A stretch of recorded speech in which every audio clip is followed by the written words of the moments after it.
Good day, folks. This is Greg Judy at Green Pastures Farm. I just got over here and moved the bull mob. We've got 41 head in here. These are all coming 2-year-olds, and I think there's 6 or 7 of our macho bulls in here, which would be 3-year-olds, some of our best. And anyway, it's a blurry morning. And the boys are over with the cow mob, and so we split up this morning so we could get done early. It's on a Sunday morning, and they can get the chores done and have the rest of the day to do what they want to do. So divide and conquer. And right now we're down a person. David's went on to his new job, and our new intern that the group of us selected, he will be joining us January 2nd or 3rd. So yeah, we're gonna do just fine. But anyway, I wanted to show you what we're doing right here. This is the first paddock we gave. This is on our lease farm. We just leased this this week, and actually we started on it last week, cutting brush on the fence rows, and got a lot done in 2 days. And we've got it powered up now, clear back to that way far fence line back in there. It goes, I don't know, this thing must be almost a mile long. It's 93 acres. It's fairly wide, but it goes back a good jag. Anyway, stockpile fescue, don't give him the whole piece. This first paddock is a permanent paddock that we started grazing on, and it's, according to the map, I think it's right at 4.8, something like that, 5 acres. It looks bigger than that to me, but that's what the map said. And so it goes from that solar panel, that's our charger, all the way back to Route F over here, the blacktop. And then that's the neighbor over there with the big house. His property line is this side of those cedars.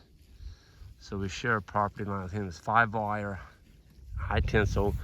That's the beautiful thing, folks, about having your cattle trained to electric fence. You're not freaked out when you go to another farm. As long as it's got some power on it, your cattle are not going to get out, especially when they got this kind of grass. And the manure pads, oh, are just dream. Look at that. Oh, man. Man, oh man, oh man. Oh yeah, look at that. Oh, put some milk on that. A couple of bananas. Make a nice cereal. Or malto meal. I guess it looks more like the consistency of malto meal.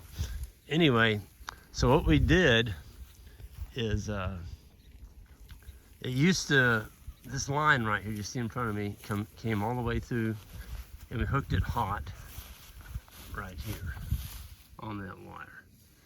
So we got two moves out of this. This is what we're gonna end up getting. See, 1, 2, 3. We're gonna get 4 strips out of 4.8 acres. So figure that as, what is that, 1.2 acres per strip. But the 1.2 is split in 2, so it's actually 0.6. They're getting 0.6 acres a day, 41 head, and then stockpile that's probably 12 inches tall. I talked with the previous landowner that sold this to the new owners, and he said he grazed it lightly in August. But you can tell, I mean, Brian, he kept his fertility up. There's no broom sedge. I haven't seen any broom sedge on this farm anywhere. I was talking to him a little bit yesterday. He met the new owners over here, and he said there at the end, he said, Greg, I come over here, I almost cry when I looked at this farm and what was happening to it. The invasives, the autumn olive, that's the big one. He said, I just got too old. He said, I just can't control it. And I said, well, rest assured, we're gonna control it. We're gonna graze it off, and we're gonna come in behind these cattle on the second pass. This is the first pass. We're leaving enough to get a second pass. So we'll be back here in 60 days, and we're gonna nail them. we're gonna cut those autumn olives. It's too nice a farm just to let him take it. And there's places, folks, where he couldn't brush hog. I mean, there must be 300 or 400 of them. I mean, they're just thick. And they will take your farm. They absolutely will take it completely over. So we got 2 strips here. I split this in 2. They had the bottom paddock this morning, and their water point's right up here in that blue tank. It's a frost-free. They have to walk into that corral. And so what I did is I rolled my wire up, which is hanging right there on that wire, or on that fence. I sucked my bulls, I went, woo, like that. Gave them a soot cow, and here they come. They all walked in. They're all eating now. And anytime you roll a wire back, folks, don't just go one post. Give them some room. I mean, it only takes you 5, 10 more steps. See, I unrolled that clear down to here. Here's the reel. I left all my posts in. I'm gonna show you what I'm gonna do. I'm gonna give them a lane back to the water now. And each time we move them, we're going south there. Each time we move them south another paddock, we'll extend the lane back to the water. Okay, that keeps the cattle off of all this. So effective, what is it, 8 o'clock Sunday morning, this now gets the rest. And it'll get rain on it, it'll get cold weather, it'll get some snow on it, and it'll clean up. And so when I come back here in 60 days, this is gonna be some really nice, high quality grazing in here. And that's because it's fescue, it's got a lot of green left in it. You don't believe me? There it is. And this is the autumn olive. You can see they didn't graze in there. Poke their nose. Those things got some sharp spikes on them. Like right there. That'll go right through a leather glove. This guy right here will. I mean, it's not coming into focus very well. There it is. I've done it. Oh gosh, it hurts. And of course, this is our friend, black honey locust. It's not a friend. It can be. I mean, we let some of those grow if we don't have any shade trees, but on a lease farm like this, you don't want to do that. People don't understand shade trees when they got thorns all over them. You got to take them out. Or most landowners demand you control those things. And if you don't, you probably won't be on the lease very long. I was just going to show you. Here's our next fence down here. We've already got it put in. Ike and I put this in yesterday morning. So the bulls can only graze to right here, where this blue pigtail, I'm sorry, the red end post on our paddock division here. Folks, this stuff is so easy. You know, I'm not out here carrying 500 pounds of weight. Got me a little pigtail right here. That's actually the O'Brien, which I absolutely love. You don't want to touch that ring right there, but you can touch down here because it's insulated from that top. So all I did is I just ran a wire. You can see it, it's across here. It goes from there back over to here. So tomorrow, the boys will move them from here down to there. And Jan and I'll actually be in Edmonton, Canada tomorrow, where it's nice and warm. Like I said, minus 16 below there last week. But so that's a little different than here. I'm out here this morning without any gloves on. Look what the bulls did to that cedar tree. My goodness. They watered that thing around. That's gonna be easy to cut off. They've got all the grass mashed down around it. Man, that's bulls. That's not a deer. The bulls did that. I've seen that many times on cedar trees. They just attack them. Something about that pitch. I don't know. It's a manly thing, I guess. They like just beating the stuffing out of them. Anyway, let's go up here and put it in our back fence. I can keep filming. This is going to be easy to do. There's another one of those autumn olives. Golly.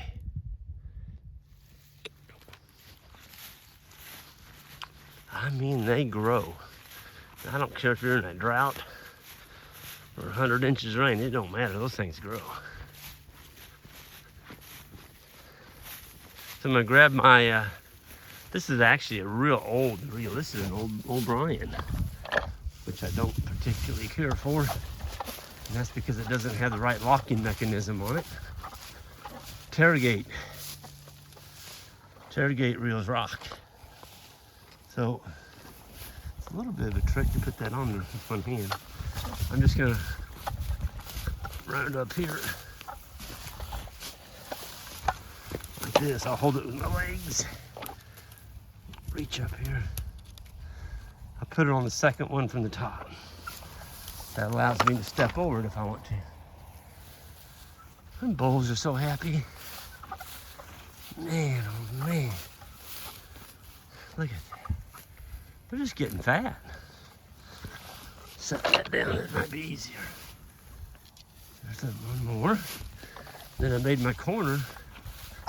This is my corner.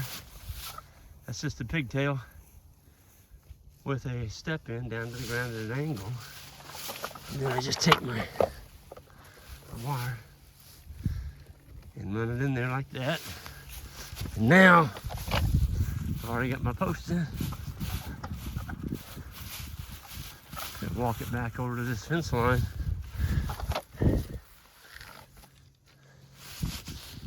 You don't realize how much you use two hands, folks, until you can only use one. while you're filming. I'm gonna show you how I power this up. Learned a little trick. Oh my goodness, look at that one. Whoa. Woo, that's a beaut. No wonder the calf and bulls are fat. I bet they're gaining 2 pounds a day on this stuff. You can tell we're getting close to the gate. This has had a severe pugging right here around the gate. There's no fescue growing here. Too much nitrogen and too much trampling, and it brought in what they call barnyard grass. And barnyard grass is a good one in the summer, but it doesn't do anything for you in the wintertime, as you can see. That's just a small piece. You can see it's through the gate, up to the water tank.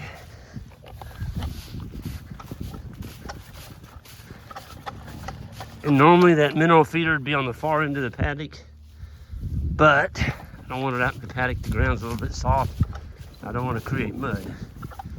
Now here's where I'm going to hook it up. I'm going to hook it onto that wire, and I'm going to have to lay this down to do it. So hang with me. I'll show you what we're going to do here.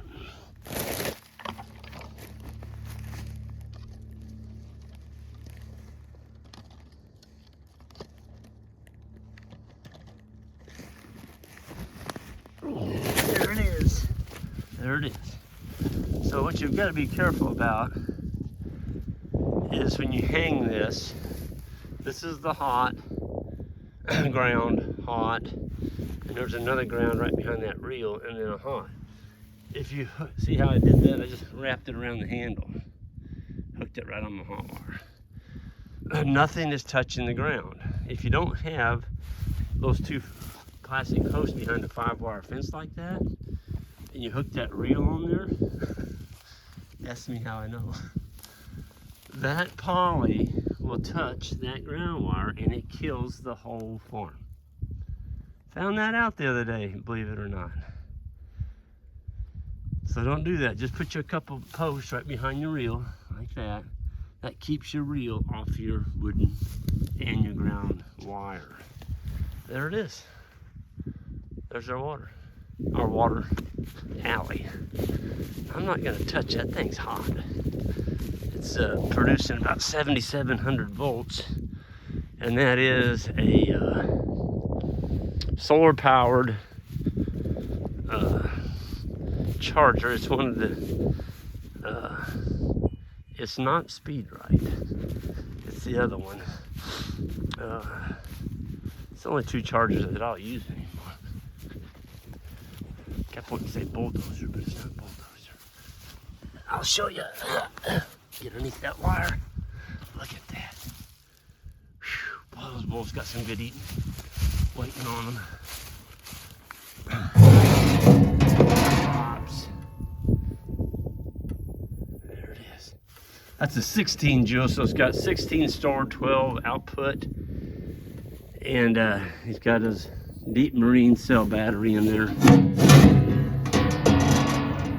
Gotta have one of those. And then here's your solar panel up there. And this is powering up a 93-acre farm. And a lot of it's got 5 wires on it with a ton of brush on it, which we're going to take care of.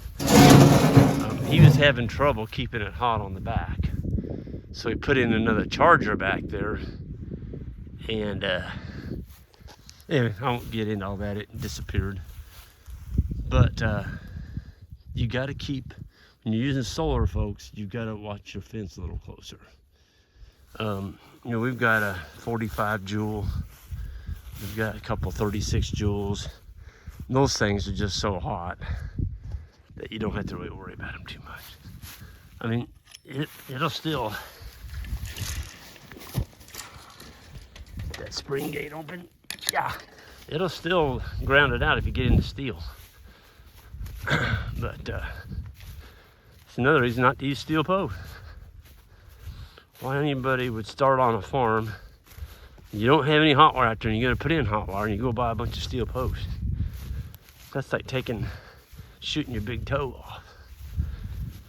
You're gonna have trouble. You can probably take it all out and say, I tried that electric fence stuff that Greg talked about, it don't work. Couldn't keep my fence hot. That's because you didn't listen to me. You should be using timeless fence posts for your perimeter. They're very, very effective, and you don't need to paint them, you don't need to drill them. They're already pre-drilled, non-conductive, pre-sharpened, and they're attractive. They make a good looking fence along your borderline. And I'm going to put some in on another farm that we're leasing. The old barbed wire fence has just gone to pieces, and so we're going to put in a brand new timeless fence there. And that'll be a project that I'll be doing a video on to show you the new A braces they've come up with. They're extremely durable, and we're going to be pulling 5 wires on it, so it's got to be durable.